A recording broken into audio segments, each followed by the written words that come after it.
Bueno, buenas tardes. Estamos aquí en el Centro Cultural de la Cooperación, en la ciudad de Buenos Aires, por conversar sobre esta colección coeditada entre el Suri Porfiado y la revista Círculo de Poesía, una de las revistas más importantes de Hispanoamérica en lo que al género refiere.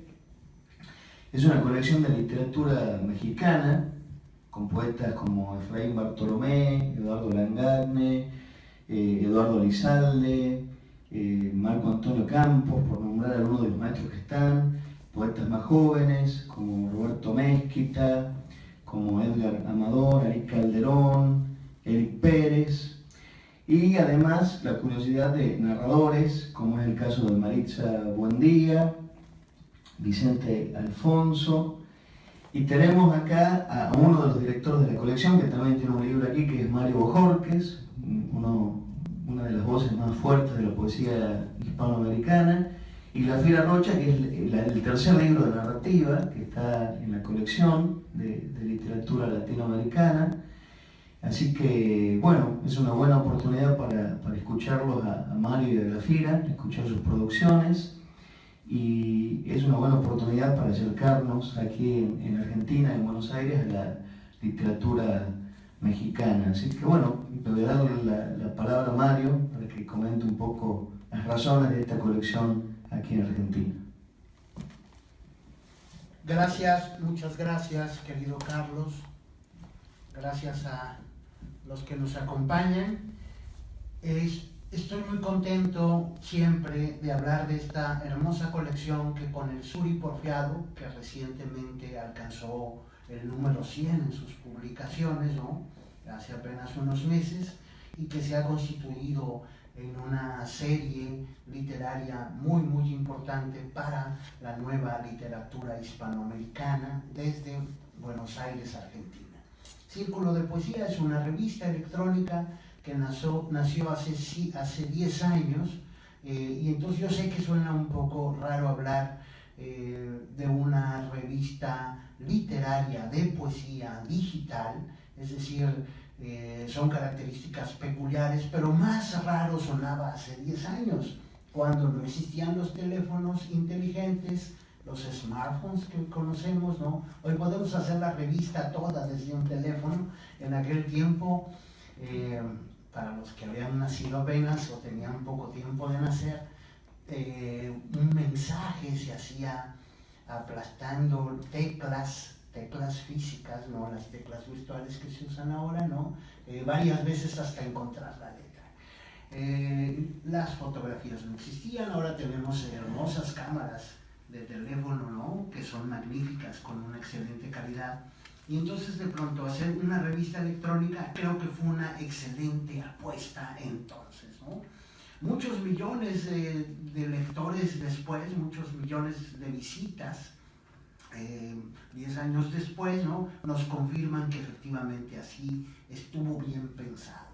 Entonces cuando empecé yo, en una visita que hice a Buenos Aires, empecé a revisar librerías como el Ateneo, como la librería El Norte, otras librerías importantes de aquí de la ciudad, las de la calle Corrientes, por ejemplo. Entonces no veía literatura mexicana. A veces me encontraba un libro de Octavio Paz y uno de Sor Juana, y ya. Un muy atrevido tenía un libro de Pacheco, José Emilio Pacheco. Entonces, bueno, esos tres autores, y Pacheco solo lo encontré una vez, Octavio lo encontré 2 y a Sor Juana 2. Como que estaban muy emocionados con Sor Juana en esos días, no sé qué había acontecido acá en Buenos Aires que provocó que llegaran libros de Sor Juana. Y no más nada, ni siquiera narrativa mexicana, ¿no?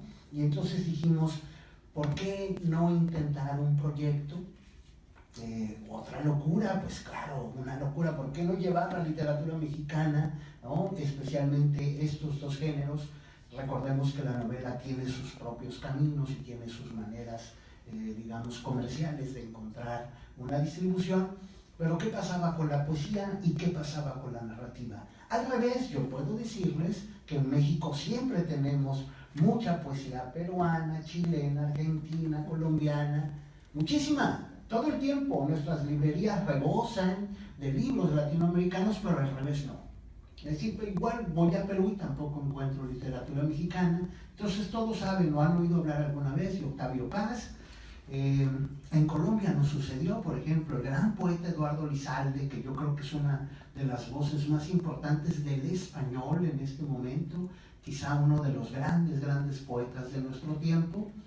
Nunca lo habían conocido en Colombia, por ejemplo, ¿no? Entonces decían, ah, sí, cómo no, conocemos, y me decían dos nombres de autores muy menores en México, ¿no? Que alguna vez habían tenido ocasión de viajar de turistas por Bogotá, ¿no? Y creían que era la única poesía que teníamos. Entonces dijimos, no, a esto hay que corregirlo.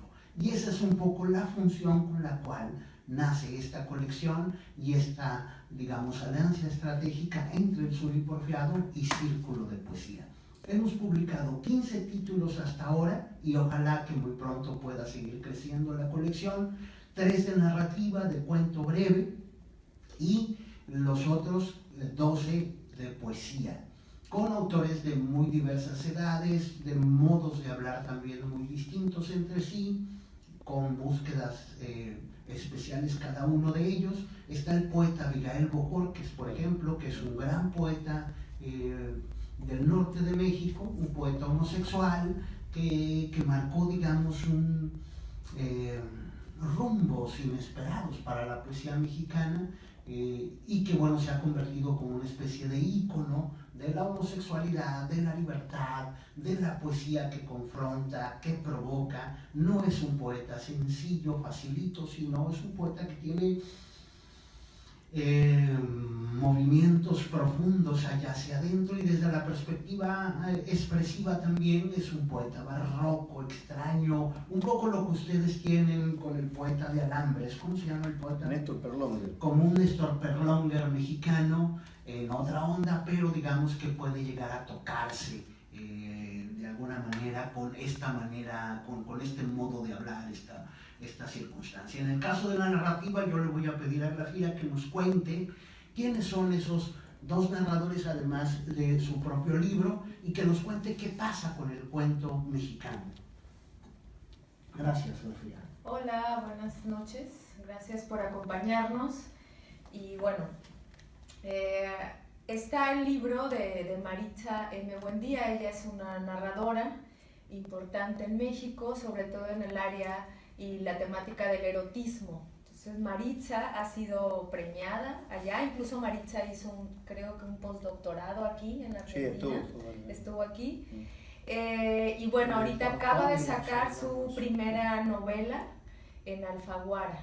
Entonces está ella como muy contenta con eso. Creo que incluso tiene un libro de cuentos, ojalá lo esté diciendo bien, que se llama Cuentos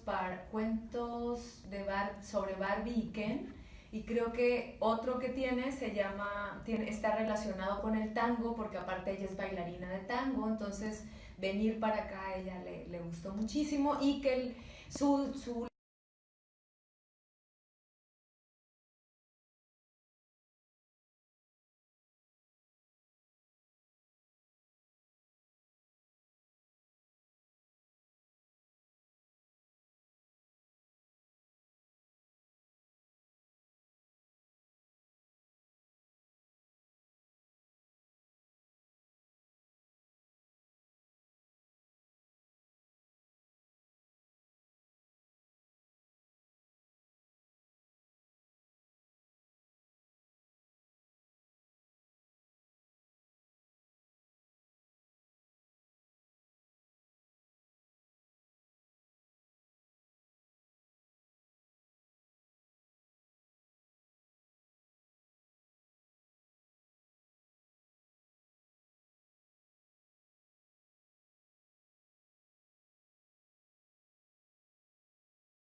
pequeña selección de parte de mi obra narrativa, porque yo también escribo teatro y escribo cine. Entonces lo que traté de poner aquí es una compilación de 2 libros. Uno de ellos se llama Relato a mí, y el otro se llama Tales Cuentos. Entonces lo que hice fue una selección muy pequeñita como para dar una muestra de mi trabajo, y también puse un cuento inédito, el último cuento, que se llama La noche oscura sin alma. Fue como un hallazgo para mí, porque por lo regular escribía cuentos muy breves, entonces para mí fue un reto, y yo voy a escribir cuentos largos. Y ese fue uno de los cuentos largos, entonces abarca casi la mitad del libro, y los otros cuentos pues son casi viñetas de mi narrativa. Los veo y bueno, siento como cierta nostalgia, porque lo escribí ya hace, bueno, mucho tiempo, no voy a decir cuánto, pero mucho tiempo que lo escribí. Y sí siento como un cariño por estos cuentos, y me parece que esta idea de poner también un cuento inédito, que creo que solo está en este libro, porque ese no va a aparecer en ningún otro, solo en este. Y viene también un cuento que es largo, que me gusta muchísimo, donde hice justo la mezcla de guión cinematográfico con narrativa. Y aquí sí me parece como muy visual desde esta perspectiva, pero yo también quisiera hablar un poquito de este libro, porque para mí que estemos Mario y yo juntos en una mesa casi no pasa, de veras, casi no pasa, por extraño que parezca, pero creo que tiene que ver porque él escribe poesía y yo escribo narrativa, teatro, o sea, todo lo que él no escribe lo escribo yo, y lo que yo no escribo lo escribe él. Entonces, bueno, para quien no lo sepa, Mario y yo tenemos 11 años casados y 15 años de pareja, entonces a veces no nos invitan, o sea, para estar juntos en la mesa. Hemos estado, pero no dialogando sobre nuestro trabajo, sino sobre el trabajo de alguien más. Y yo le decía en la mañana que estábamos caminando sobre, ¿qué calle era? ¿Montevideo?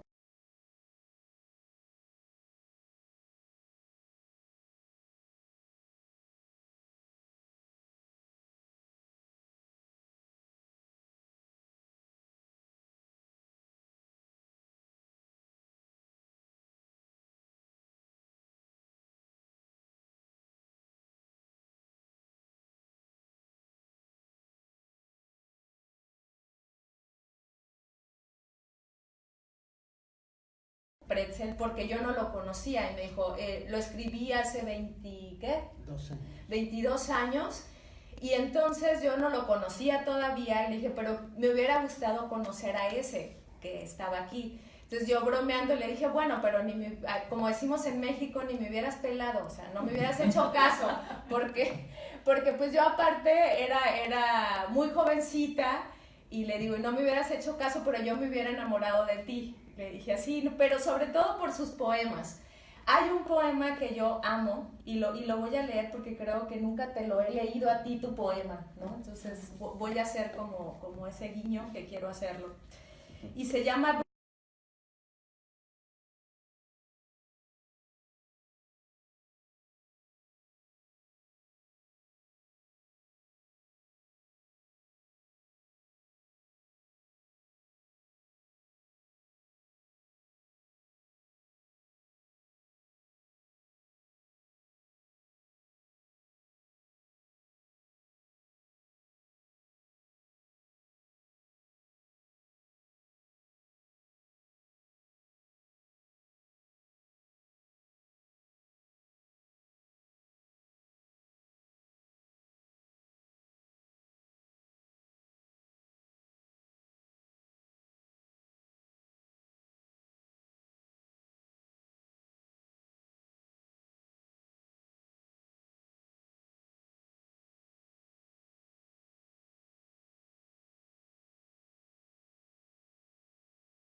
Era como tenerlo a él mucho más cerca de mí que tener su nombre.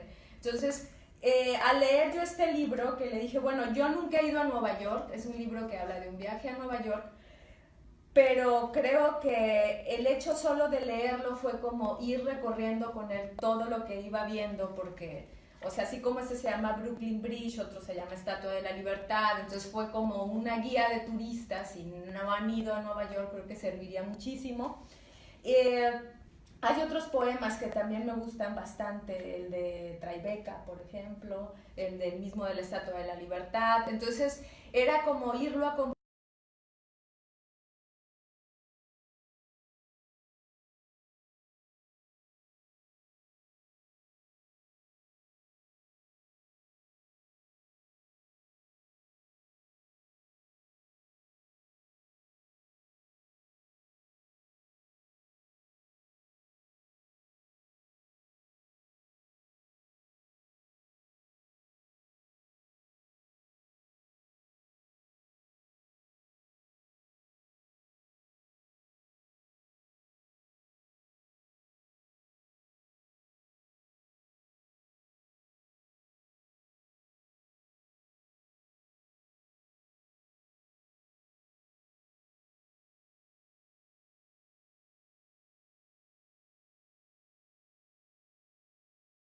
Bueno, quería hablar un poquito de si les parece les cedo la voz y ya al ratito yo puedo leer un poquito más de este libro y ya explicarles de qué se trata mi libro, pero quería hablar del de él, tenía muchas ganas y ahorita hablo del mío o yo me sigo porque me encanta hablar, entonces puedo seguirme mucho tiempo. Bueno, hablemos un poco más de esta colección que se presentó en 2015 en la Feria del Libro, ahora se está haciendo la Feria del Libro aquí en Buenos Aires, en el momento en que México fue invitada a la feria y bueno, ahí estuvo el maestro Elizalde justamente, estuvo Jorge Bocanera también hablando de esta colección y estuvo también el otro director de la colección que es el poeta Ali Calderón, que en la colección tiene el libro Perseguir la Sombra, que es una antología también de Ali. Y bueno, están en el marco de una colección de poesía hispanoamericana, porque digamos el Suri Porfiado es una editorial que lleva 11 años, nació en 2007 y que ha venido publicando periódicamente libros de poetas de las provincias argentinas, de otros países de América Latina y también de España, ¿no? Algún nombre como el de Luis García Montero está también en esta colección. Entonces en el marco de esta colección es un honor tener estos grandes nombres de la poesía mexicana, de la narrativa mexicana, como Vicente Alfonso, ¿no? Como Maritza Buendía. Maritza estuvo por acá cuando se presentó además la colección, todavía estaría bailando tango por Buenos Aires, ¿no? Así que bueno, yo un poco, son libros que se consiguen en todas las librerías Antígona, en la cadena de librerías Antígona, en la de acá del Centro Cultural de la Cooperación, en la librería Norte, la librería que queda en la calle Las Heras, y también por la página de la editorial, sobre todo para lectores argentinos, que es www.elsuriporfiado.com.ar. Ahí pueden encontrar detallada la característica de cada libro y alguna muestra o un poema, un fragmento, un relato, ¿no? Bueno, pasemos a la obra, ¿no?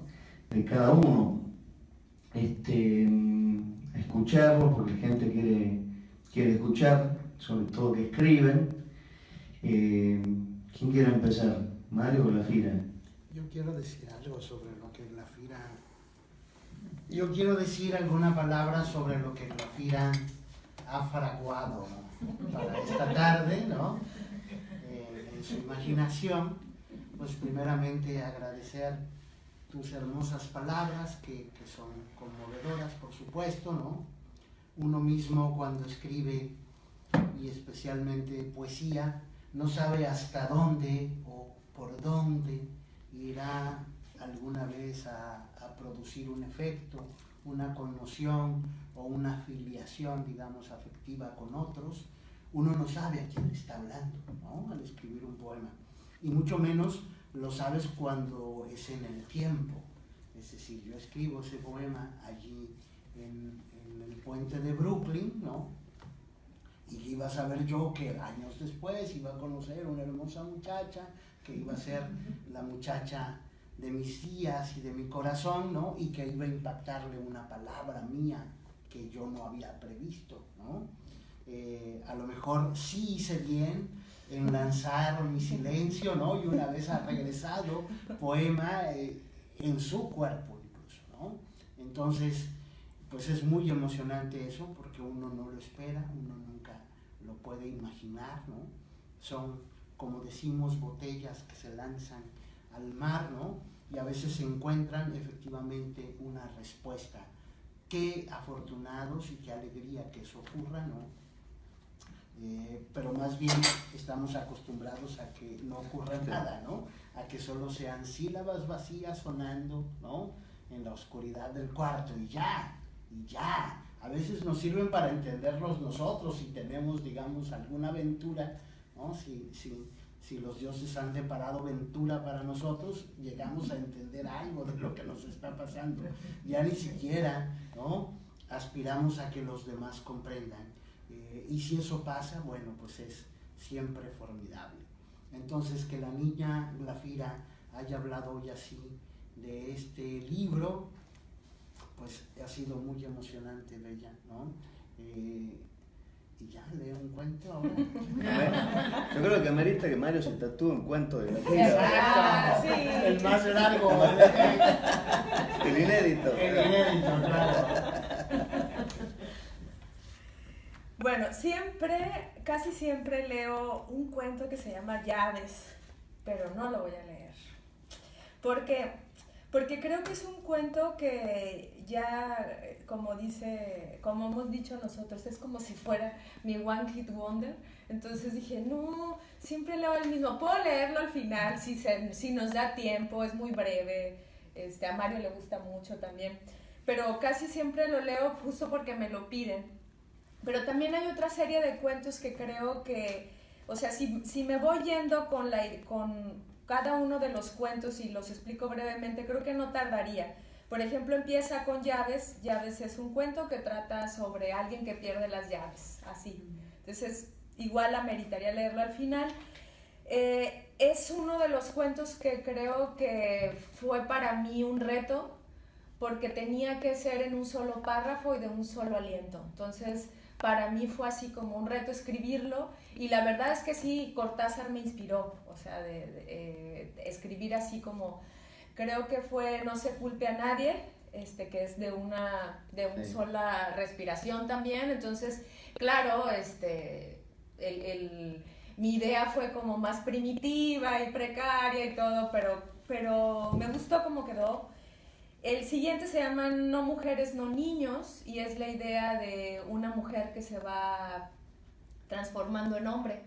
Entonces, también desde esta idea de la transmutación, hay otro cuento que es el que lleva el título del libro, que se llama En medio de la nada, que es un tipo que está en un limbo inexplicable. Y bueno, está este cuento que para mí es un cuento muy, muy importante. Se llama La ciudad de los muertos. Y hace mucho que no veía la dedicatoria. Y dice: para Julio César Monarres, mi tío.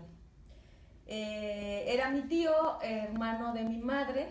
Y bueno, paréntesis, Mario y yo somos de Sinaloa, que es un estado de México muy violento. Y bueno, a mi tío lo matan. Entonces un cuento es el que les comentaba que era con guión cinematográfico, porque para mí venían muchas imágenes alrededor de su muerte. Entonces quise ponerlo aquí porque tiene que ver con una realidad que nosotros vivimos y que a mí me tocó, ya fue hace unos 16 años. No, porque ya estábamos juntos, unos 14 años que murió mi tío.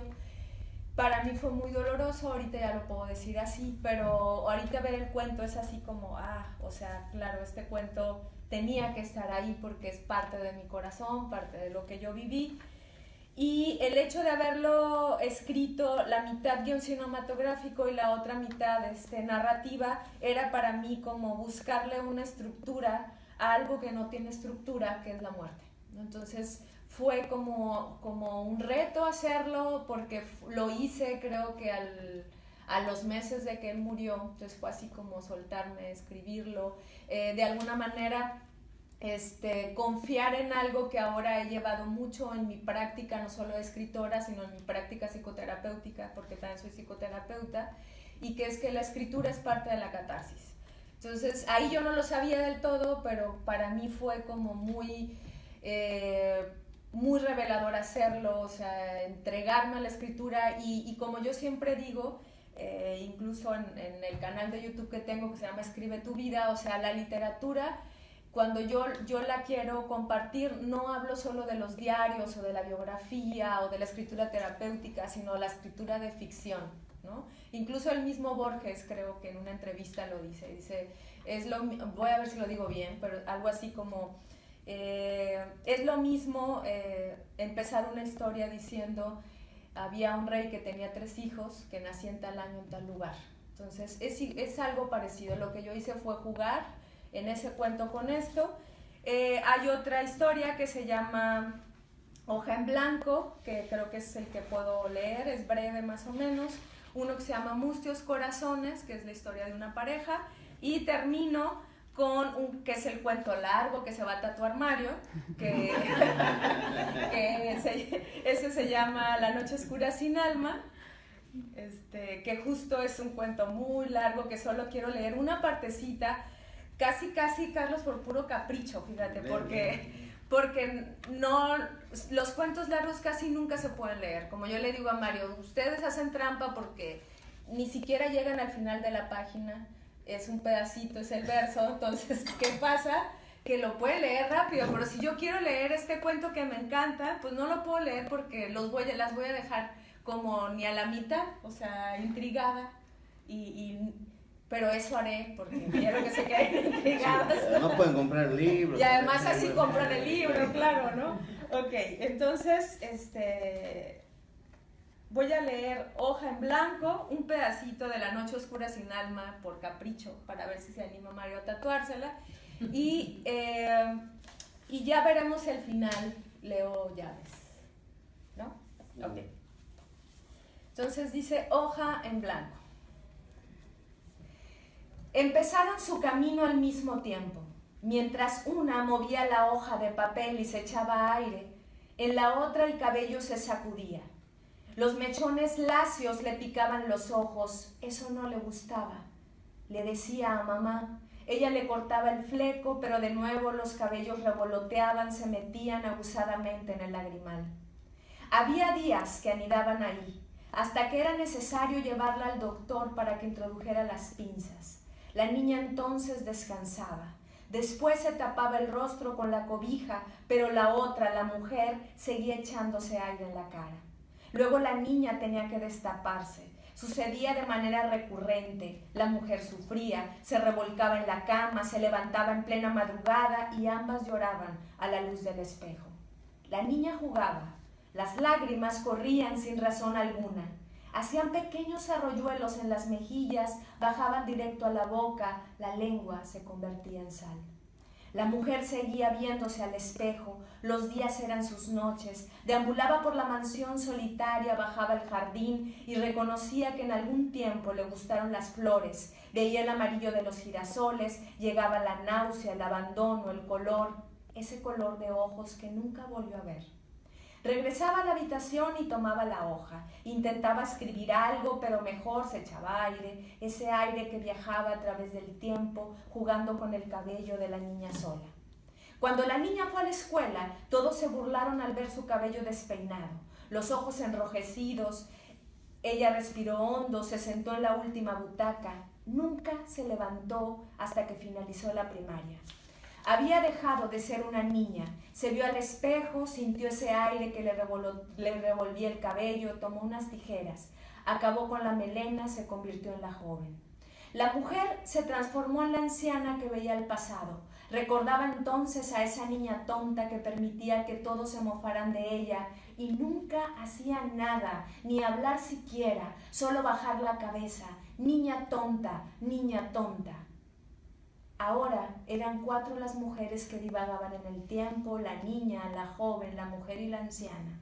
La joven de cabello corto lloraba sin parar. Sentía el coraje de la mujer en la que se convertiría posteriormente. Entonces bajaba el rostro, no podía enfrentarse ni a ella misma. La mujer había regresado al jardín para ver de nuevo los girasoles. Quiso decirle algo a la niña, pero no pudo. Sin embargo, fue la pequeña quien habló con ella sin darse cuenta.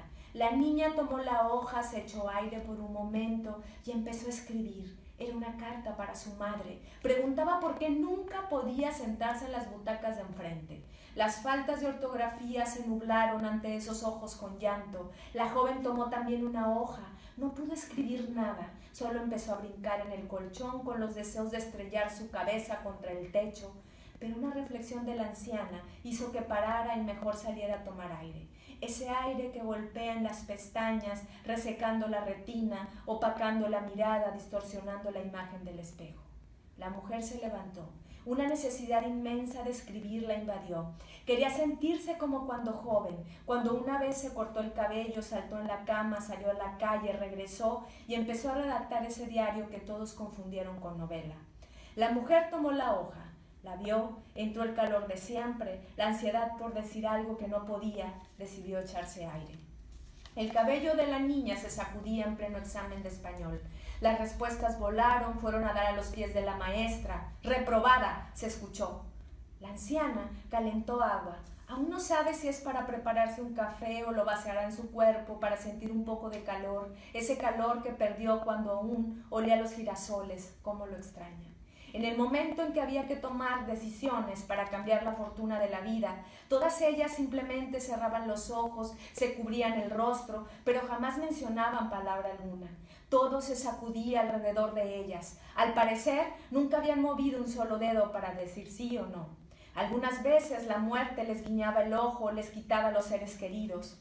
La niña se quedó paralizada al enterarse que jamás volvería a ver a su madre. Un espasmo la dejó impávida, enmudeció por un tiempo. La joven pensó que dejando de comer podría alcanzar a la amiga que sí pudo perecer. La mujer se encerró en una jaula al ver que su pequeño dejó de respirar. La anciana ya no sentía. El único momento en que todas profesaban que por algo tenían un sitio en el espacio era cuando se topaban con la hoja en blanco.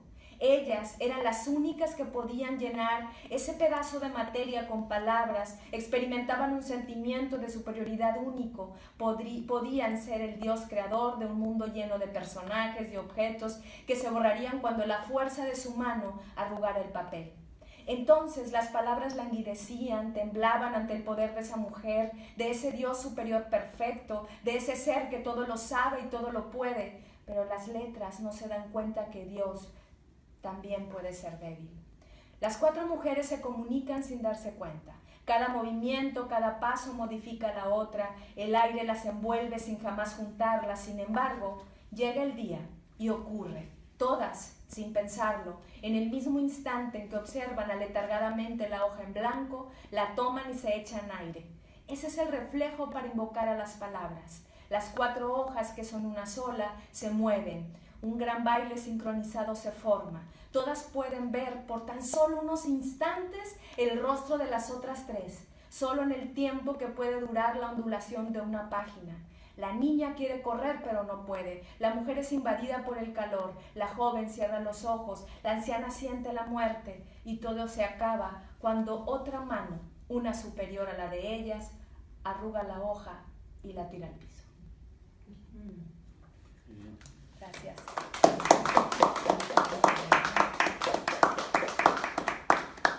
Pero es curioso leer este cuento porque justo lo escribí muy jovencita, entonces ya ahora yo soy la madura que está leyendo el cuento, entonces yo supongo que la anciana estará por allá en algún momento, y si lo leo cuando tenga, y si llego anciana, claro, y lo leo, será como justo lo que yo estoy de alguna manera profetizando, ¿no? Para mí ha sido como un tema, y ahora que he estado escribiendo más ciencia ficción, juego mucho con el tiempo, ¿no? Entonces esta idea como de verme desde la niña a la anciana, eso me gusta mucho. Entonces, no sé si tú quieras leer algo y después yo vuelvo a leer, como quieran ustedes. Para que tomes un poco de aire, ¿no?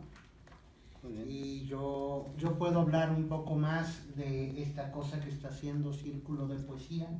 Hay una colección en la que mi querido amigo poeta Carlos Aldazábal ha publicado un libro que se llama Piedra al Pecho, ¿no? Sí. En Valparaíso, que es una colección de poesía española, y que en México con Círculo de Poesía también ha publicado varios títulos. Estoy hablando de casi 60 títulos que se han publicado.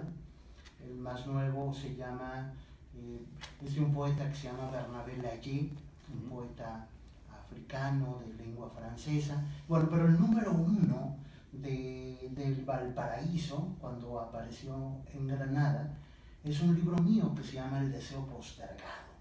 Ese ahora lleva más de 150 títulos publicados, pero el número uno es mío. Entonces, cuando apareció esta colección, nos dijimos también, ¿por qué no hacer una colección en México? Y bueno, la hemos llevado durante todos estos años.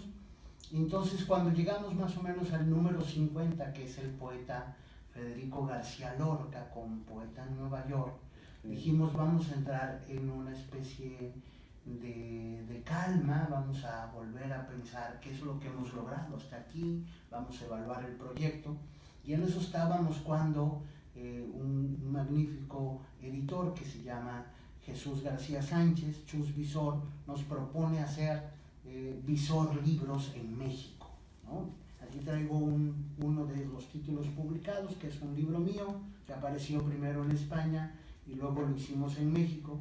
Esta es la colección Visor de Poesía Mexicana, ¿no?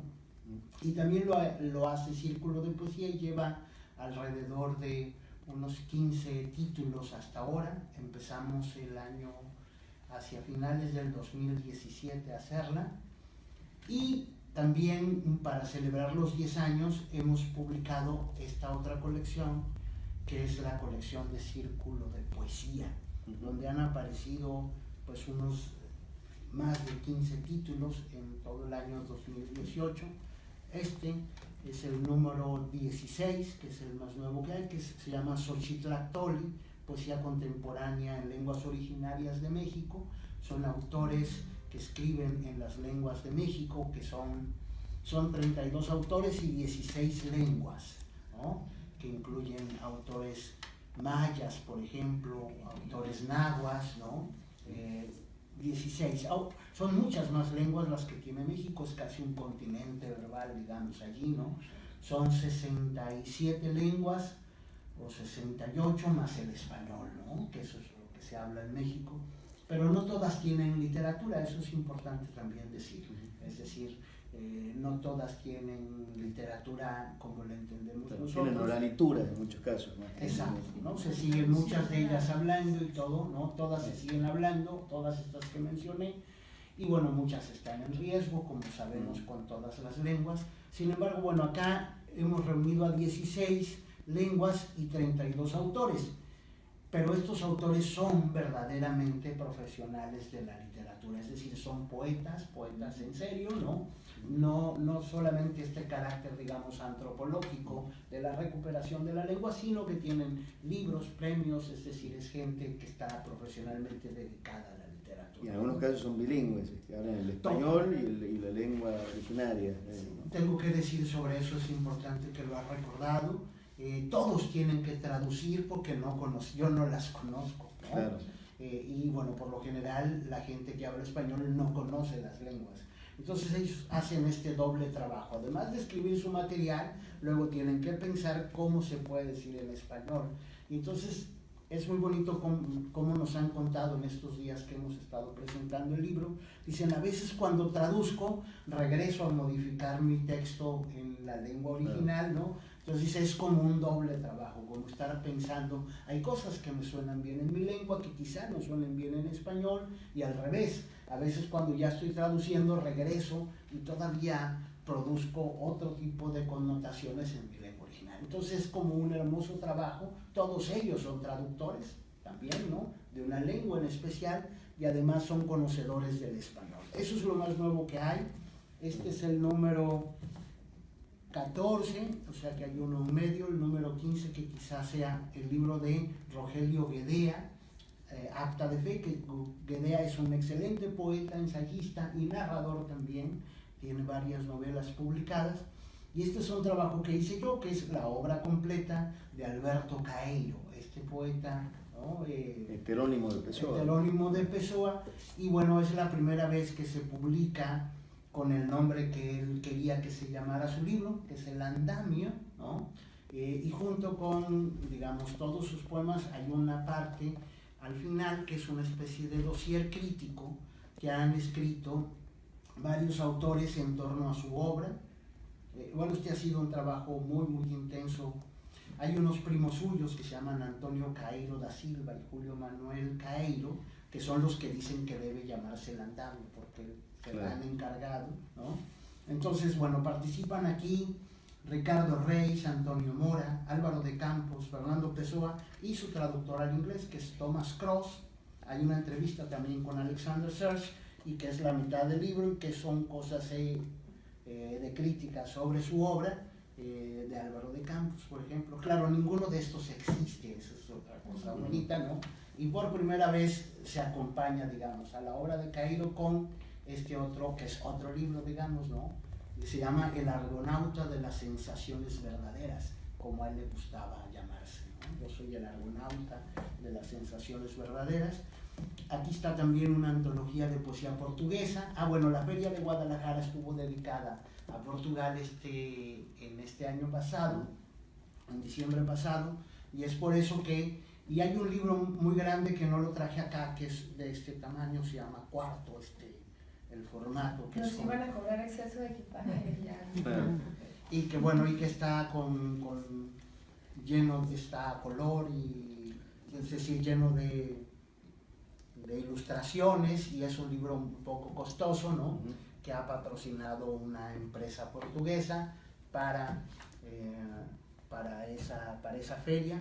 Y bueno, ahí también hago la traducción yo de inglés, francés y portugués, que son cerca de 60 heterónimos. Todos sabemos que Pessoa escribía con otros nombres y siempre hablamos de 4 o 5, pero acá hay 60. O sea que hay unas mujeres, por ejemplo, hay una cosa que se llaman enterónimos, que es algo distinto. Los enterónimos son entes, es decir, no son personas, ni personajes, ni personalidades, son espíritus, porque él practicaba el espiritismo, así como Víctor Hugo. Psicografía es el nombre, ¿no?, correcto. Él practicaba psicografía, y entonces hay unos espíritus que andan ahí chocarreros, como se dice en México, ¿no? Josh Mansell, su mujer, que se llama Margaret Mansell, que hostigan al pobre de Fernando y le exigen cosas, ¿no? Y otros que están muy locos, Baduisto, es decir, y de pronto también este ejercicio de convocar a esos seres, ¿no?, que están en sus documentos. Entonces, allí ha sido un trabajo de traducción muy paciente, ¿no? Cuando estaba escribiendo Pretzel, yo empecé a leer, mi amigo Edgar Amador, que es el que me invita a Nueva York. Él trabajaba allí en Wall Street porque es un economista, ¿no?, y además de poeta, y entonces me dice, ¿por qué no vienes a conocer esta ciudad? Es magnífica, es una ciudad para los poetas. Entonces fui, y yo iba a pasar muchas horas cuando él iba a trabajar, y su esposa también, solo. Entonces le digo, pues dame algo para leer, ¿no? Y se agarra allí lo que sea. Entonces agarro uno de Pessoa y me dice, no, porque ese está en portugués, no le vas a entender. Y le digo, pues estaría bien aprender portugués en estos días, ¿no? Entonces me llevé ese libro de Pessoa, y allí empecé yo a traducir, sin saber portugués, por supuesto. Luego viajé por Lisboa, muchos años de trabajo, ya 22 decimos, ¿no?, de traducción de Pessoa que he completado, y ese hermoso libro que se llama Discusión en Familia tiene, les digo, más de 70. Entonces, Círculo de Poesía se ha diversificado de pronto. Acá tenemos esta otra colección, está lo de Valparaíso. Entonces, más o menos en estos años de 2014 para acá, a Carlos lo he conocido en 2013, 12, en 2012. Entonces, de pronto hacia acá hemos sacado pues más de 100 títulos, ¿no?, con estas variedades tan... Hay que decir que es complicada también la circulación entre nuestros países, entonces está bueno que por ejemplo, esta colección, que solo circula en Argentina, aunque también circuló en la Feria de Guadalajara, ustedes la llevaron, ¿no?, la colección esta que coeditamos, Bueno, la idea también es un poco traer la literatura mexicana acá, que se conozca, y también ustedes de algún modo están llevando hacia allá la literatura argentina, entonces eso está...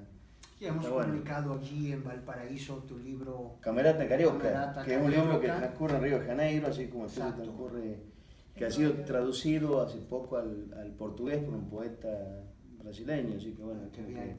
que eso también, ¿no? Eso, digamos que el mundo globalizado, llamémoslo como queramos, siempre esos intercambios culturales son muy fuertes y son muy productivos. Y tenemos ahora que Sí. no hay purezas culturales, ¿no? Esto es lo puro, bueno, eso no existe. Por suerte la contaminación lingüística es muy fructífera y es muy buena también, ¿no? Y bueno, además, yo sí creo, nosotros hemos inventado allí en la revista algo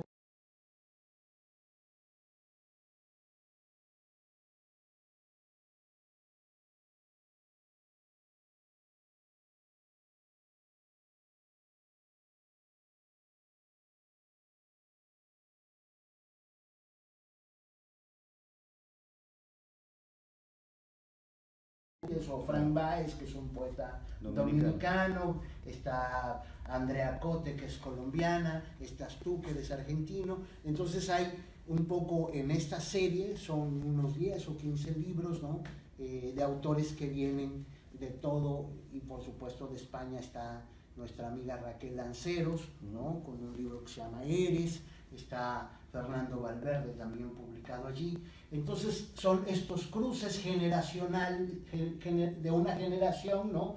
Que están intercambiando, que están confrontando, que están practicando la literatura y compartiéndola con sus colegas dentro de este gran universo del español. Pues todo eso es maravilloso. Léenos poemas. Sí, aquí voy. A ver. Ese que pedías ahora. Es que mira, lee Estatua de la Libertad y atrás está Tribeca. Ok. Si no, no me van a creer todo lo que dije. Exacto. La Estatua de la Libertad. Bueno, claro. Ustedes recuerdan, seguramente si han estado allí o si lo han visto en películas, cómo es la Quinta Avenida siempre llena de gente, nadie voltea a ver a nadie, cada quien va en su rollo, ¿no? Entonces yo allí, el ranchero mexicano, jovencito, ¿no? Pues estaba asustado porque nadie volteaba a verte, ¿no? Entonces yo iba en medio de esa marabunta de personas, ¿no? Y entonces ocurrió esto. Estatua de la Libertad, Statue of Liberty. En Fifth Avenue nadie mira al vecino. Todos tienen en su abrigo negro un botón. Es el botón del excuse me. Avanzan en la acera repleta de Godiva Chocolatier hasta St. Patrick, pronunciando entre dientes, excuse me. Yo también he aprendido a decirlo, pero aún no logro pronunciarlo con indiferencia. Me falta indiferencia. Cada vez que me topo con alguien, digo excuse me, pero busco la cara, trato de reconocer el rostro, el cuerpo con el que he tropezado. Me falta indiferencia. Por eso hoy, justo a la salida de Barnes & Noble, he podido observar su bronceada figura, el tacto solid brass de su piel tan pulida. Excuse me, madame, he dicho, y los rayos de su corona han brillado para mí. Que es además algo que realmente me ocurrió. Yo salí y claro, venía una mujer vestida de la Estatua de la Libertad. Entonces cuando abrí la puerta la veo, claro, nadie la había visto, yo me imagino en toda la acera nadie volteó a verla. Y entonces como que ella también se alegra de que yo la mire y con un dispositivo prende los rayos, ¿no?, de la corona y realmente brillan. Es decir, todo esto es... No hay nada, no es ficción. No es ficción. No es ficción, es documental. Es todo eso lo que ocurrió aquí, ¿no? Registro documental. Entonces era muy bonito porque yo dije, claro, mira, si yo no fuera este que soy, ¿no?, yo tampoco hubiera volteado a verla, ¿no? O sea, solo puede ocurrir este momento maravilloso y mágico porque yo estoy listo para observarlo, ¿no? Yo iba a eso, ¿no? Era... Y entonces, ¿qué era? También al mismo tiempo es un poco como recuperar, no postales de Nueva York, porque Nueva York es una ciudad bastante fotografiada, digamos, ¿no? Y conocida de muchos, sino, digamos, o decirlo de otra manera, quizá, postales afectivas, ¿no? Es decir, modos de sentir en espacios reconocidos, en espacios que conocemos. Está, por ejemplo, este de Tribeca, que ahora es muy famosa la palabra porque Robert De Niro ha puesto allí sus estudios fílmicos, ¿no? Pero son los antiguos muelles de Manhattan. Allí es donde caminaba hace cerca de 200 años el poeta Walt Whitman, ¿no? Hace 180 años el poeta Walt Whitman andaba en esos astilleros, ¿no? Okay. Y que bueno, que tiene también, digamos, que ver de un modo más secreto con Joseph Julian González o Frank López, alguien que se llame así, que muy pronto será el presidente de Estados Unidos y será un mexicano. Acuérdense que es profético, ¿no? Va a ser un mexicano. Como también lo estamos grabando, entonces ahí va a estar ya registrado. Exacto. Pues alguien, va a ser algo así, yo me imagino, ¿no? John Encarnación, ¿no? John Encarnación López, o una cosa así. Yo tengo dos sobrinitos, Owen Sierra, ¿no? que son gringos, ellos nacieron en Missouri, Owen Sierra y Aaron Sierra, Aaron Jaffy Sierra, ¿no? Ellos podrían ser presidentes. Bueno, no estaría mal, ¿eh? Okay. Bueno, Tribeca. Hay una termita en los muelles que ambiciona comerse el mundo entero. Los hombres del mar se ríen de sus bravatas, pero en el fondo saben que una termita empecinada puede ser un peligro. Una termita al año, trabajando 2 turnos, dañará sin dudarlo un largo tablón de encina y con suerte una trave. Esto no les preocupa. Seguro el municipio, la capitanía de puertos repondrá los maderos. Esta ciudad es grande, grande es su presupuesto, donde no faltará, es claro, un buen plan general para mantenimiento. La termita trabaja 2 turnos y descansa con la satisfacción de que su obra continúa a pesar de las muchas dificultades. Los hombres del mar se alejan con sus mercaderías y entre bromas y ron la recuerdan. Ah, se dicen, la empecinada termita y sus pequeñísimos dientes. Sus graciosos discursos de pronto quedan atravesados por silencios terribles y el rumor de las jarcias eriza inesperadamente el vello de sus espaldas. Ahí está, trabajando, ¿no? Ahí está Joseph Julian, ¿no? Haciendo su tarea, cumpliendo sus exámenes. Y un día, ¿no?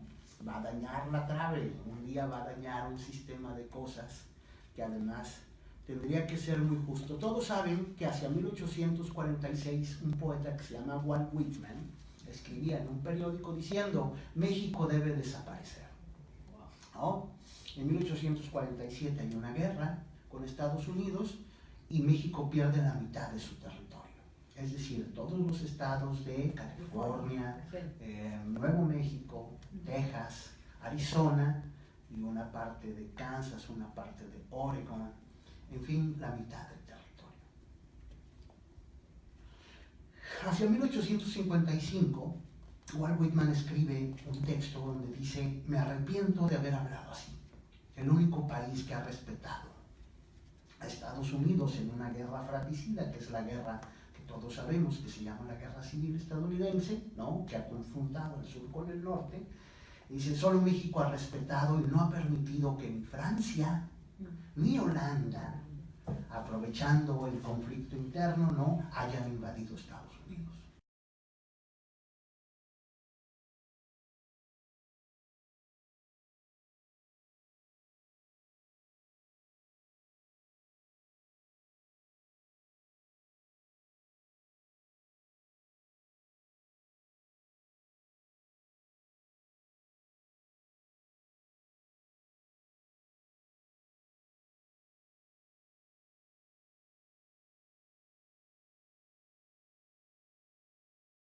Un poeta tenga un puente, ¿no? Claro, entonces, bueno, eso me emocionaba mucho. A orillas del río Delaware, frente a Camden y mirando las luces del Walt Whitman Bridge. Algún día te crecieron las barbas como un río congelado y te volviste hielo, viejo poeta cabeza de nube. Por todo esto gritabas que México debía desaparecer, que el destino de tu nación era grande, tan grande que debía exterminar al mundo entero. Algunos compatriotas tuyos creyeron en tus palabras e intentaron tu sueño. Aún hoy, a 150 años de tu cólera, el rayo de mi lengua te canta en libertad. Viejo, oh viejo, viejo, viejo, Walt Whitman. ¿No? Es decir, yo tenía que responderle, no a ese cabrón, ¿no? ¿Y ahora con esas barbas? Claro, algo le aprendí, ¿no? Parece Whitman. Y García Lorca, también, ahí, claro. ¿qué te pasó con García Lorca? García Lorca, acuérdense que García Lorca, bueno, hemos hablado de que hemos publicado en México su hermoso libro que se llama Poeta de Nueva York, que él ha escrito allí. Él fue a estudiar a esta universidad que se llama Columbia University, fue a estudiar inglés, ¿no? Y hay un hermoso dibujo que es el que hemos usado de portada, él se llama Retrato con Luna. Él es, y es una luna, ¿no? Y los edificios que aparecen, las ventanas son números y letras. Claro. Entonces se ve muy bonito porque tú ves el edificio, pero ya te acercas y ves que dice 1, 2, 3, 4, ¿no? O bien ABCD. Y que ese dibujo, recuerden que en 1940 se publica por primera vez. Él ha muerto ya, ¿no? Él muere en 1936, y entonces 4 años después en México aparece el libro. Él había mandado el manuscrito, pero no era tan fácil publicar. Bueno, se tardan 4 años en sacarlo e incluyen en la edición mexicana ese retrato que él había hecho. Envió 4 dibujos para ver si alguno de esos se podía usar de portada en su libro. Y nosotros, cuando nos hemos planteado, lleva un prólogo de Allen Joseph, este magnífico investigador de la Universidad de Florida, ¿no? Que es uno de sus grandes conocedores, es el que prepara varias ediciones de cátedra de Federico, ¿no? Entonces, claro, este se llama Columbia University, y luego FGL, claro, Federico García Lorca. Y así me habló Federico. Aquí el poeta tejió su barca negra, aquí tejió de hilo su pasión inerte, aquí ladró y aulló con voces de navíos. Viene el sapo y canta la canción de la mañana, viene la lechuza y canta la canción del oscuro, vengo yo a cantar la canción que todavía no sé y dice: vanse oscuras nieves, vanse a bogar en serenos trópicos su manglar de estertores, vanse orillas de la sombra, vanse ligeras olas de caballos y muerte, vanse gaviotas, vanse espumas del cielo, vanse también puertos, ensenadas, tornillos enmohecidos. Que es, claro, digamos, una visión muy lírica, ¿no? Yo quiero leer este que la Frida ha recordado, lo que a mí me ha impresionado cuando en la mañana ella... El de las torres. El de las torres. No lo encontramos. Aquí ya lo habías encontrado, fue cuando lo cerraste. Aquí está, el World Trade Center, claro, que así se llamaba ese lugar. Entonces yo le contaba a la Frida que para mí fue muy impresionante subirme a ese elevador, porque debió ir a más de 100 kilómetros por hora. Subimos 114 pisos. Esa cosa debía ir como loco, ¿no? O sea, ahí debía ir muy, muy rápido, ¿no? Y claro, la vista esa, que es una vista que ya nadie en el mundo puede tener, ¿no? Y que yo todavía puedo recordar, ¿no? Puesto allí en una ventana mirando los edificios allá abajo, ¿no? Recuerden que está, por ejemplo, el famoso edificio donde sale el King Kong, ¿cómo se llama? Empire State. El Empire State, ¿no? Que era mucho más chico que las Torres Gemelas, ¿no? Entonces subías como hasta el 107 o 108 piso, ¿no? World Trade Center. El mundo está a tus pies, qué ardua velocidad socorre al viento, qué vacío el vacío y qué ni está la vista sobre los techos de los edificios. En el tren vertical sin butacas tomas boleto para el cielo. Vuelves los ojos hacia adentro y en la acera de enfrente ves un árbol más frondoso, una tierra más reverdecida. Solo el viento conoce la velocidad del vacío. ¿No? Claro que yo, bueno, pues no sabíamos que todo eso iba a pasar, ¿no? Pero bueno, todo el libro son pequeñas cosas postales. ¿Por qué pretzels? Ah, claro, porque yo comía pretzel y comía hot dogs, ¿no? Como estaba todo el día en la calle, mis amigos, bueno, nos veíamos en la mañana, desayunábamos y ellos iban a su trabajo y yo, pues iba de poeta, ¿no? Yo tenía que ir a museos, y entonces andaba en el tren todo el tiempo, ¿no? Y caminando. Y los pretzels son muy comunes, ¿no? Eso Sí, fue lo que no tuvimos. Eso. Exacto, son unos panes grandotes, como esas que nosotros luego nos dan Chiquititos, pequeños. son chiquitos. Sí. Exacto, ellos se lo comen grandes, ¿no? Y hay salados y dulces también, y bueno, el hot dog también. Sí. Y entonces, claro, y luego una amiga mía me dijo, es muy bonito que hayas escogido este nombre, porque para nosotros pretzel lo que quiere decir es recompensa. Si tú te portas bien, ¿no? Como premio. Es un premio, eso quiere decir, ¿no? ¿Verdad? Para la gente de tradición judía, ¿no? Claro. Entonces es de ellos que viene ese nombre y eso es lo que quiere decir. Entonces cuando yo miré, yo lo que pensé, no pensé en el panecillo, sino lo que pensé es, aquí hay premio, trae premio. Este libro tiene premio, ¿no?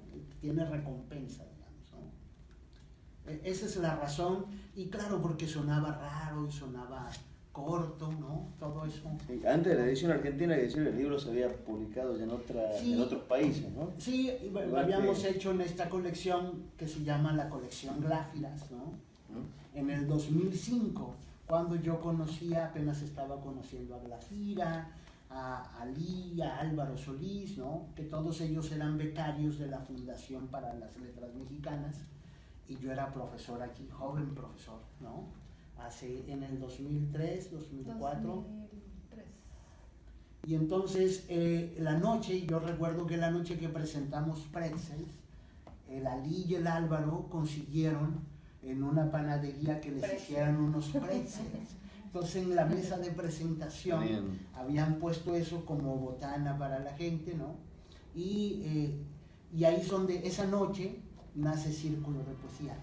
Porque mi amigo Ali me dice, quizá deberíamos hacer nosotros un grupo para promover lecturas como esta que hacemos esta noche, una especie de círculo de gente de la poesía, que, lo digo, está muy bien ese nombre. Sí, un círculo de poesía, sí. ¿Ya? ¿No? Quedó. Y así quedó, y eso es lo que, digamos, no había revista, por supuesto, no había editorial todavía, solo había como la idea de reunirse y producir cosas, trabajos. 2005, entonces estamos hablando de muchos años, ¿no? Por lo menos 13 años. 13, cerca de 14 años, ¿no? 14 años, y claro, no decimos que ese es el nacimiento porque no hay manera de probar nada. Entonces decimos que es en el 2008 porque es cuando sale la revista. La revista sale como un blog, ¿no? Claro. Como un blog de los que se usaban, ahora ya casi no se usa la palabra, pero era importante entonces la palabra blog, ¿no? Y cuando vimos que habían llegado 12,000 visitantes, dijimos, esto es algo serio, ¿no? Deberíamos comprar el .com y hacer un dominio, hacer una revista en forma. Ahora 12,000 pueden entrar en un solo día. ¿Cuántos tienen? ¿Cuántos visitantes? Son como 9 millones ya. Entonces, pues claro que es una locura eso que nos ha rebasado por mucho, ¿no? Ya ni nos asusta tanto eso, ¿no? Ahora más bien lo que están mis amigos preguntándose son cosas, por ejemplo, que tienen que ver con la editorial.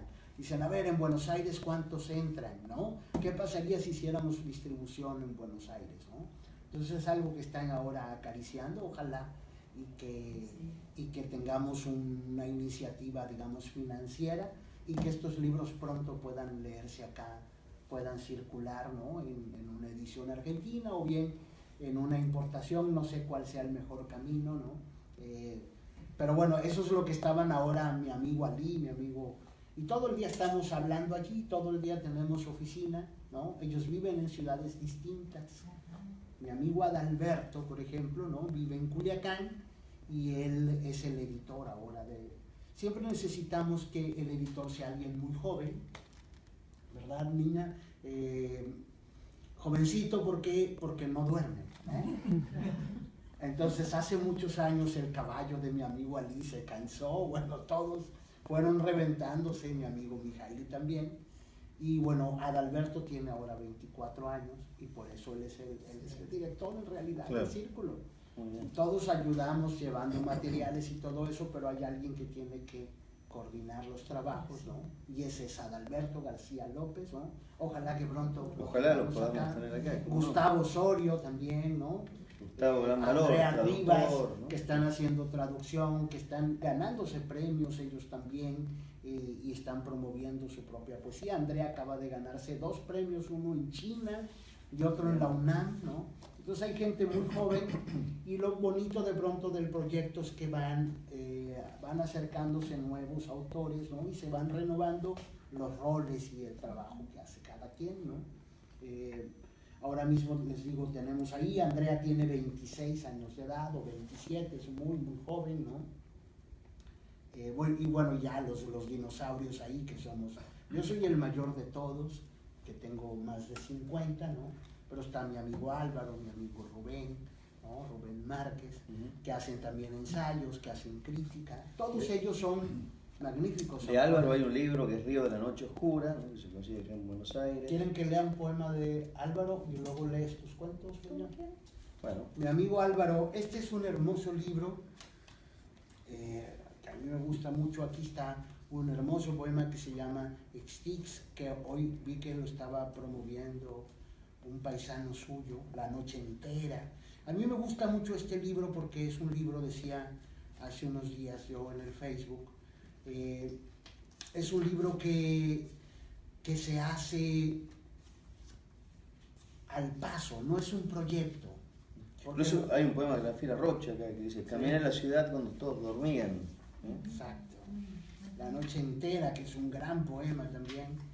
Lo que pasa es que seguramente, a ver, no había visto yo este, Ajá. pero cuando yo conozco a Álvaro Solís y a Ali Calderón, éramos los 3 becarios en la Fundación para las Letras Mexicanas, y el cubículo de Álvaro y el mío estaban a un lado, entonces nos leíamos lo que escribía cada quien, entonces era genial porque tallereábamos ahí en corto, y no sé si ese es uno de los poemas que pudimos haber tallereado de él, o yo a veces le leía mis ideas, mis cuentos, y eso... También eso habla de una política de incentivo en México, que acá en Argentina no tenemos, que está muy bien, que exista y que permite este desarrollo, ¿no? de los jóvenes mexicanos y esta promoción de nuevas Sí, ahora tú me hablabas, por ejemplo, de la gente de Interfaz, que es un programa que hemos hecho en los últimos 5 o 6 años. Grafira fue profesora allí, ¿no? Y claro, la gente que va creciendo pues se convierte en profesores de los más jóvenes, ¿no? Sí, allí estudió Adalberto, fue becario. Incluso pensaba también de la misma generación de la fundación, está Rafael Toriz, que vive aquí. Rafael Toriz, que vive acá, de que es esa primera ensayista, generación. narrador, y es de esa primera generación, ya tiene aquí más de 10 años viviendo. Y tiene un programa de radio, no recuerdo cuál es su programa de radio, pero sigue metido en la literatura. Entonces, como que eso, justo en ese tipo de becas, digo, además éramos muy jóvenes y la beca era muy sustanciosa. Entonces era como, yo le decía a Mario, yo me la creí, o sea, y sentí que sí iba a ser escritora, nos daban una computadora, un cubículo, nos daban talleres, entonces todo era así, nos da, o sea... Y eso se mantiene todavía en México, cambian los gobiernos, pero todavía, es que es privada. Esta es una privada. Esa es privada. Sí. Esta es privada, pero el gobierno tiene algo que se llama el FONCA, ¿no? Que también se mantiene. Sí, Claro. ahora ha entrado en una reorganización el programa, pero bueno, va... Bueno, esperamos. Maritza y Vicente Alfonso también fueron becarios de la fundación. Claro. Bueno, eso habla muy bien de una política cultural de un país, ¿no?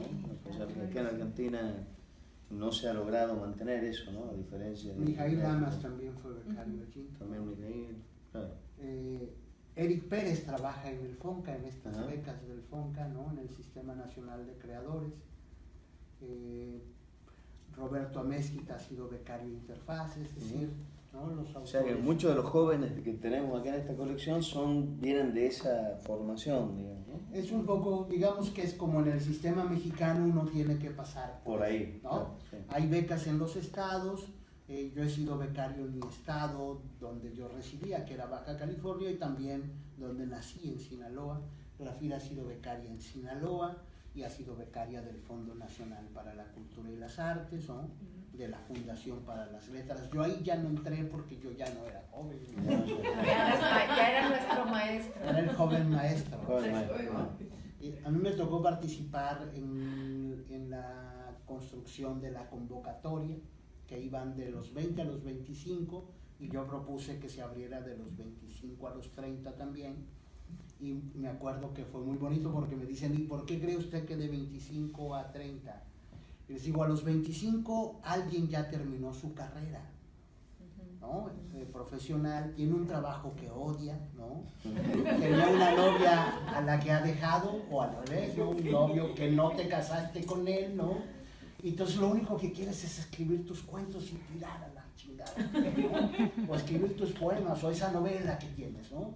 Y bueno, al final, con los años hemos descubierto que de 25 a 30 son los que más solicitan la beca, ¿no?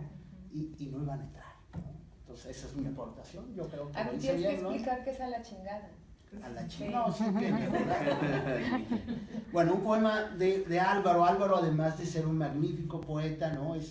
Él también gana el premio Alhambra de Poesía en el mismo año que sí. Lo gana Carlos, ¿no? Allá en Granada, con un libro que se llama Bitácora de Nadie o algo así. Bitácora de Nadie, sí. Y bueno, a mí me gusta, les digo, voy a leerles este poema que a mí me gusta y que se llama No hablo del río.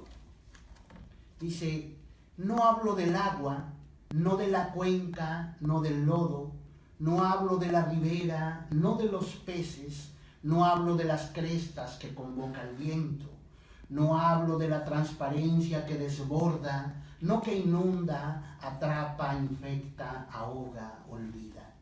No hablo de las plantas que florecen no sin la lluvia, no hablo de tesoros extraviados por no nativos, ni de monedas no de oro, lanzada por revolucionarios, no. No hablo de armaduras con esqueléticos recuerdos atrapados en metal, no hablo de jaguares en plena cacería, ni de cocodrilos partiendo antílopes por la mitad, como se parte en dos una página.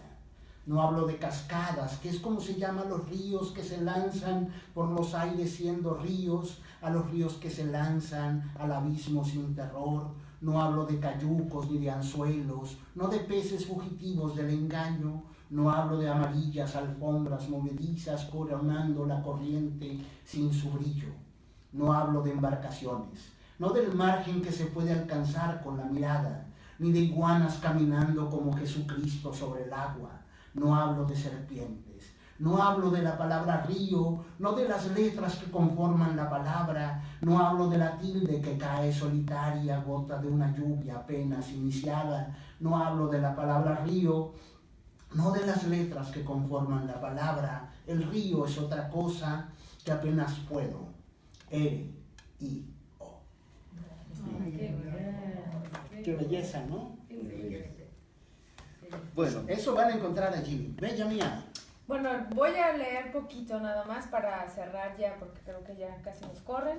Y si tienen alguna pregunta también responderla. Entonces, les decía solo leer un pequeño fragmento de este cuento que creo que jamás se ha leído en público, por lo mismo de su extensión, y se llama La noche oscura sin alma. Por supuesto es un guiño a San Juan de la Cruz, y empieza con un epígrafe de él, que ustedes seguramente ya conocerán. Y bueno, lo que me pareció interesante de esta historia es que, bueno, desde hace alrededor de ya casi 10 años, yo practico la filosofía budista. Entonces una de mis inquietudes es la idea del renacimiento.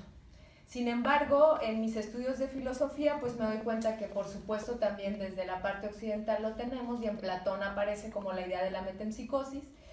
Y lo que yo hice con este cuento son 3 voces, una de un niño, una de una mujer y un adolescente, que bueno, allá les decimos emos, no sé si aquí también existen. Sí, también existe. ¿Sí? Una tribu urbana. Ajá, una tribu urbana, bueno, no lo había pensado así, pero es justo estos chicos que no les gusta que los veas a la cara. Entonces, la idea es justo la transmigración de las almas a través de estos tres personajes.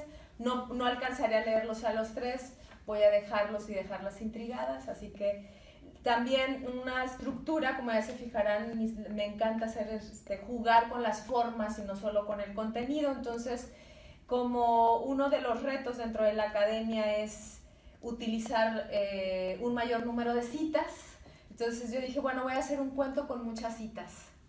Y lo hice.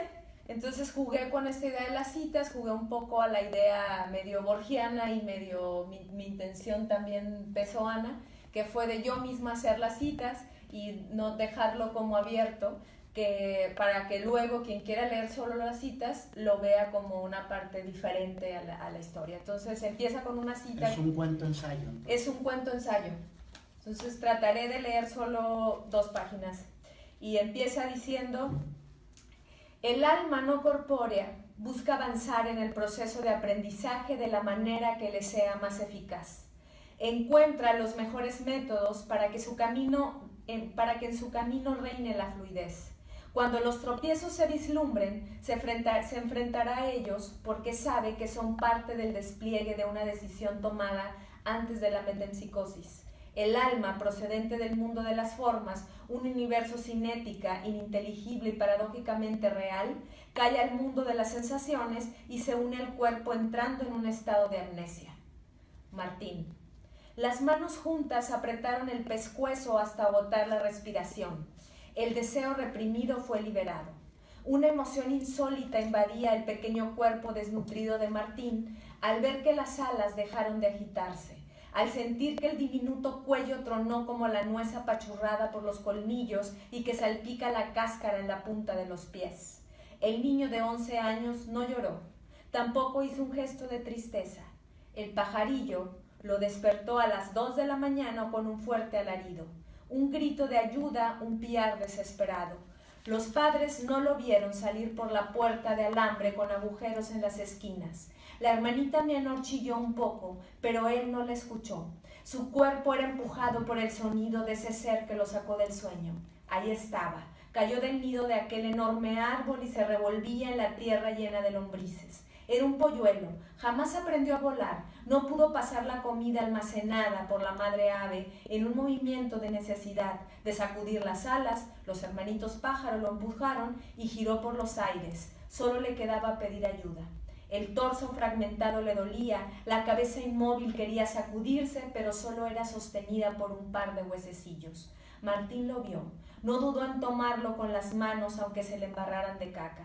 Fue un segundo de recuerdo el que lo llevó a la escuela. Los pájaros son vertebrados. Si se caen del árbol ya no se podrán recuperar. Es mejor que se mueran porque sufren mucho. Martín, deja de estar jugando. Siéntate, por favor. Si sigues así, te juro que no pasas a sexto. Un golpe con el borrador de gis lo dejó un poco aturdido, pero se sentó en su butaca. Nadie entiende que no es necesario estar quieto durante las explicaciones. Todo lo que se dice es recogido por otros 3 sentidos que aún no se descubren: el sentido de la dispersión atenta, el sentido del cuerpo en movimiento y el sentido de la unión con lo eterno. Un reglazo en la mano izquierda lo hizo regresar a su visión de pájaro nocturno, reprimió el recuerdo del dolor y observó el pico abierto del pajarillo. Juntó los dedos índice y pulgar de ambas manos y el ser pequeño dejó de agitarse. Luego la cama, luego el sueño, luego el charco de meados en el colchón, luego los golpes del padre, luego bañarse, luego ir a la escuela, luego, lero, lero, lero, cri, cri, cri, cantó un grillo. Esta es solo la primera parte de Martín, que bueno, ya para terminar, solo decirles que ese personaje niño, escuché una noticia en el radio donde decía que un niño de 11 años se había suicidado porque no pasó la primaria. Entonces, para mí fue muy, muy sorprendente y quise como hacerle homenaje a ese niño que nunca supe cómo se llamaba, pero que era de un pueblo que se llama San Martín Texmelucan y le puse Martín, pero aquí en el cuento sí vive. Entonces era como parte importante para mí. ¿Y qué más? Bueno, léanlo porque sí es largo, son como 15 o 20 cuartillas, entonces ahí empiezan los otros personajes. Gracias por acompañarnos, nuevamente gracias Carlos, gracias por este bonito espacio. La verdad que me he sentido muy, muy contenta. Muchas gracias Glafira, muchas gracias Mario. No sé si quieren alguien del público hacer una pregunta, alguna cosa, y si no ya vamos cerrando. Bueno, les recomiendo que se acerquen a esta colección que tiene que ver con ese intercambio cultural entre nuestros países hermanos, que tenemos tanto en común y al mismo tiempo parecemos tan distantes a veces. Este ha sido un proyecto que ha pretendido traer hacia acá esa tradición de la poesía y de la literatura mexicana en general, sobre todo la poesía, porque esta es una editorial de poesía, el Suri Porfiado publica sobre todo poesía, pero tenemos acá esta excepción, así como tenemos también un par de novelas, una de Ricardo Costa, el poeta de la provincia de Neuquén, que también publicó una muy buena novela que se llama Fauna Terca, y tenemos además estas 3 piezas de cuento mexicano a las que vale la pena acercarse, y mucha poesía como la de Eduardo Lizalde, la de Marco Antonio Campos, la de Abigail Bojorquez, por nombrar 3 de los clásicos que tenemos aquí, que ya son clásicos en México y que esperamos que los lectores argentinos se acerquen. Durante la presentación ya hace varios años se acercaron muchos y bueno, y los libros siguen circulando. Son tiradas pequeñas pero que se consiguen también a través de nuestra página www.elsuriporfiado.com.ar. Bueno, muchísimas gracias y